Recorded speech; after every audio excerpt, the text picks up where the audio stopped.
Maryland lawmakers have drawn fire lately for funneling millions in state dollars to nonprofit organizations which have not complied with state laws. Tonight, there are growing questions about oversight and accountability.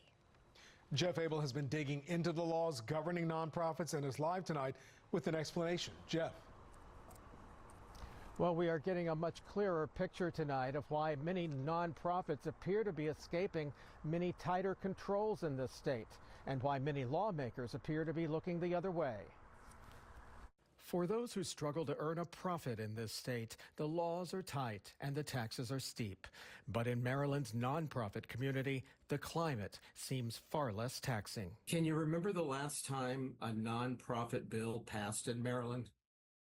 I can't remember the last time that a significant nonprofit bill passed to put more guardrails or to put more teeth on nonprofits. You know, Jeff, I can't remember the last time. I'm presenting today a very simple and easy bill. 5 weeks ago, State Delegate Kathy Shalega introduced a bill which would prohibit nonprofits from receiving state funding if they had not complied with state laws. I thought it would be a slam dunk if the bill just says, look, if your taxes aren't paid or your charter's not current or you haven't filled all your paperwork out, you can't get state money. But in the 8-minute hearing it received at the State House, there was resistance. It actually means you'd have to hire more accountants, more lawyers. We actually do have, again, an office that independently reviews every 3 years, every agency, every sub-department. Isn't that so? Yes. Thank you, Madam Chair. It turns out many members who sit on this Government Labor and Elections Committee have close relationships with nonprofits.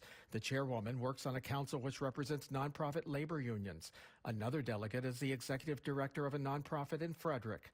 Almost half of the delegates who sit on this committee are closely linked to the nonprofit community. It is more profound than just that committee. If you were to do the same research of the entire legislature, I think that you would come up with a very similar result. Probably nearly half of the legislature is employed in some way, either directly or indirectly, by a nonprofit organization.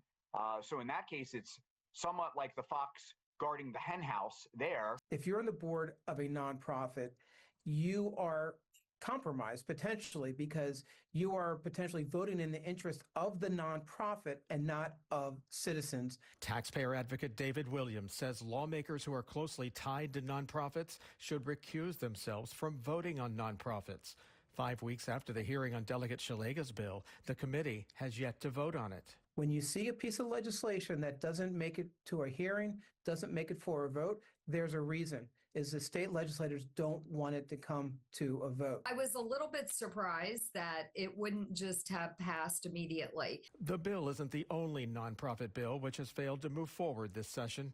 In Annapolis, it appears tightening the reins on nonprofits has become a difficult task. I can't think of a bill in the recent history where we put stronger guardrails on how nonprofits function, how we see their paperwork, all those sorts of things. The folks in Annapolis are not doing the job of oversight. There needs to be an independent person, an independent office investigating the relationship between state legislators and nonprofits.